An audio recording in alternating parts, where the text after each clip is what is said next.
Sekarang bagaimana kita membersihkan hati kita? Tapi tidak cukup kalau kita hanya membersihkan hati, tapi kalau jendelanya tidak kita tutup. Jendela hati itu ada dua, telinga sama mata. Gambarannya adalah sebuah kamar. Kamar itu kalau kita bersihkan seperti apapun, dengan cara apapun, jika jendela masih dibuka, maka setelah kita bersihkan, debu akan tetap masuk. Kita punya jendela menuju hati kita, yaitu mata kita sama telinga kita. Maka sambil kita membersihkan hati, tapi jangan lupa menjaga mata dan menjaga telinga. Kalau pergaulan kita masih liar, YouTube yang kita tonton pun adalah omongan orang-orang yang mengajak permusuhan.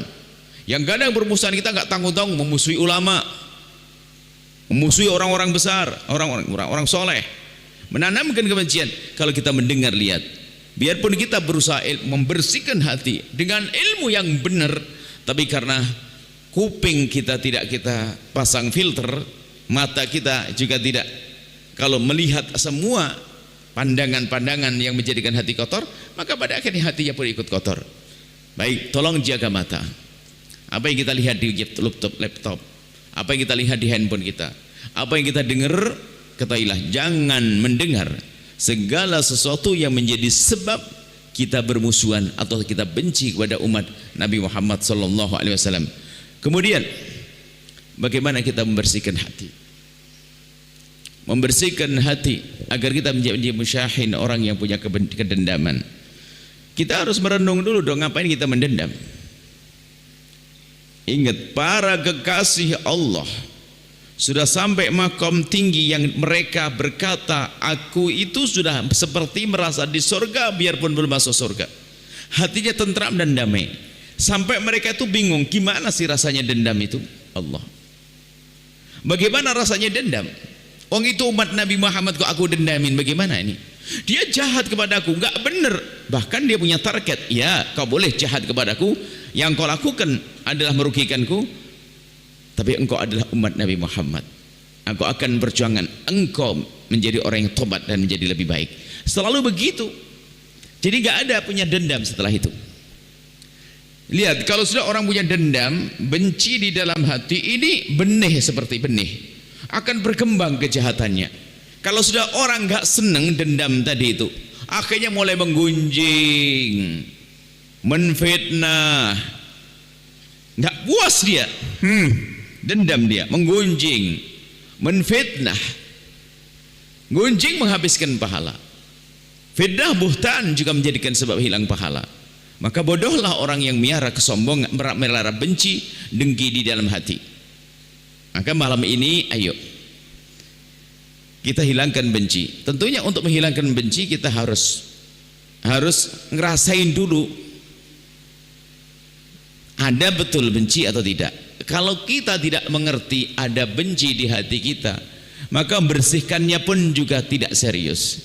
Kalau di rumah kita tidak yakin ada sampah, maka nyapunya pun juga mungkin dipilih bagian-bagian tertentu. Tapi harus kita saat ini menyadari mana penyakit itu ada atau tidak. Kita lihat siapa orang yang ada di kiri kanan kita dulu, siapa yang bermasalah dengan kita. Hari ini pikiran kita harus melayang pergi ke sana. Tetangga yang bikin masalah, saudara kita mungkin ada yang berebut waris di keluarganya, mungkin di sana siapapun coba yang pernah menyakiti kita, yang bikin kita kesel, Anda rasakan. Ingat itu semuanya.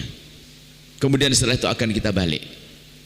Biasanya kan begitu, kalau orang pengen diobati itu bagian yang sakit di mana-mana udah dioperasi. Disadari dulu, aku punya dendam dengan si fulan tuh. Nah, baru betul. Sekarang kita coba cara ngobatinya di tempat sakit ini. Jangan sampai kita punya bisul di lutut lalu kita obati adalah di jidat. Nggak bisa. Di tempatnya itulah yuk kita obati. Sekarang ayo kita lihat diri kita sendiri. Kita siapa yang punya masalah dengan kita? Kita harus jujur. Gak ada yang tahu, hanya Allah. Cuman di hati Anda kok hari ini, malam ini, hati Anda. Yang ustadz misalnya, Anda punya kedengkian dengan ustadz sana. Anda punya kedengki pada fulan. Dengki adalah buah daripada benci juga. Karena tidak ada cinta maka muncul dengki. Kalau ada cinta tidak mungkin mendengki. Jadi dengki dengan benci itu sudah satu paket. Kalau Anda mencintai seseorang tidak akan mendengki. Bahkan kalau dia senang, Anda ikut senang kok. Anda senang, Anda mencintai seseorang, dia mendapatkan kekayaan, Anda ikut senang. Tapi karena Anda tidak senang kepada seseorang dan benci kepada seseorang, maka di saat dia mendapatkan kesuksesan, maka kita pun akan menjadi ngiri. Tidak enak kalau orang punya iri dan dengki serta dendam. Ayo kita cari siapa. Kenapa kok kita tidak marah melihat? Kenapa kok kita tidak senang melihat ustadz lain sukses misalnya? Berarti ini ustadz ada dengki. Oh, ada orang sukses, ustadz lain sukses, ada dengki di dalam hatiku. Kenapa ada orang berdagang sukses kok aku tidak suka? Ada dengki di dalam hati. Kenapa aku melihat orang ini kok tidak nyaman? Ada benci di dalam hati. Sebabnya apa biasanya? Oh, dia pinjam uang tidak kembali-kembali. Dia memfitnah aku dan seterusnya. Yang jelas ini harus kita sadari dulu bahwasanya ada penyakit. Ada penyakit di hati kita. Kalau kita belum bisa meraba-raba yang itu, ya gimana kita akan punya berobat? Pastikan siapa yang paling bikin kesel. Umat Nabi Muhammad yang mana yang bikin kesel kepada kita? Wah, sebesar apapun dia. Tidak mau terima kasih, tidak tahu terima kasih. Sudah aku tolong tapi malah begitu. Oke. Berarti ini aku merasa ada dendam di dalam hatiku. Maka malam ini harus kita selesaikan. Dan sudah sering kami sampaikan. Tapi tidak ada masalahnya mengulang ilmu, itu sudah penting, namanya murajaah. Kadang kita lupa bersama berjalannya waktu.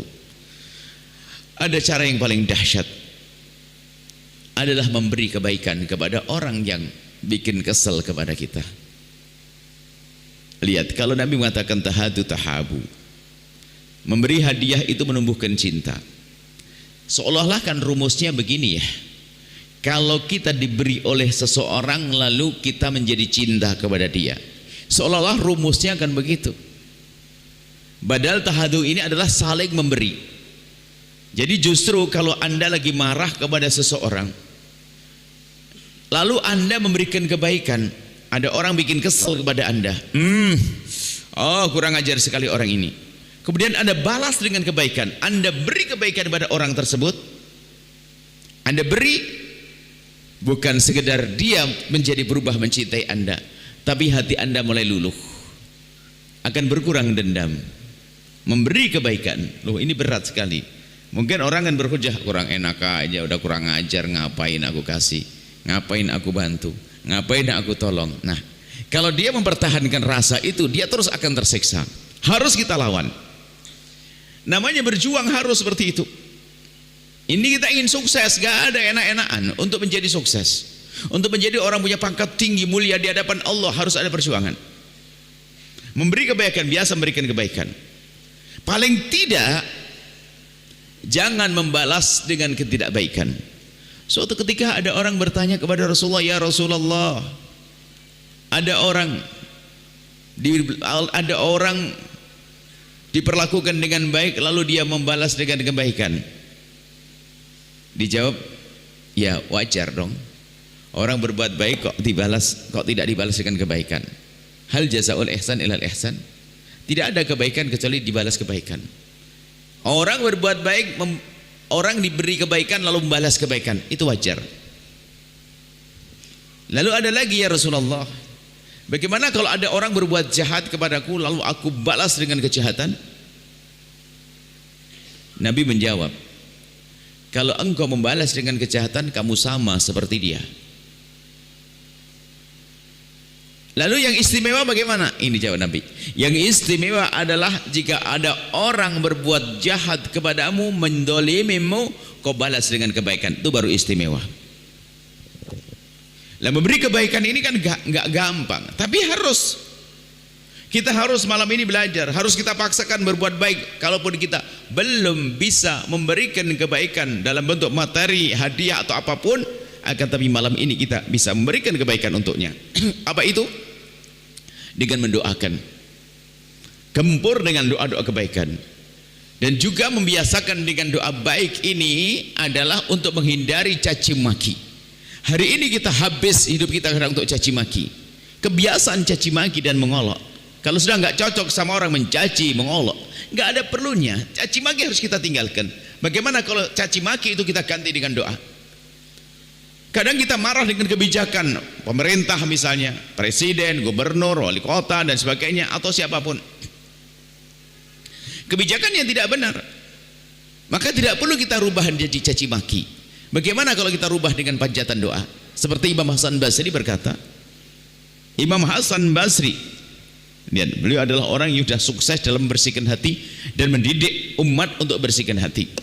Imam Hasan Basri berkata, demi Allah, kalau seandainya ada berita dari malaikat, maksudnya kalau seandainya aku diberitahu bahwa aku akan diberi doa yang dikabul oleh Allah, maka doa itu akan aku gunakan untuk mendoakan pemimpin, semoga Allah memberikan hidayah kepada mereka.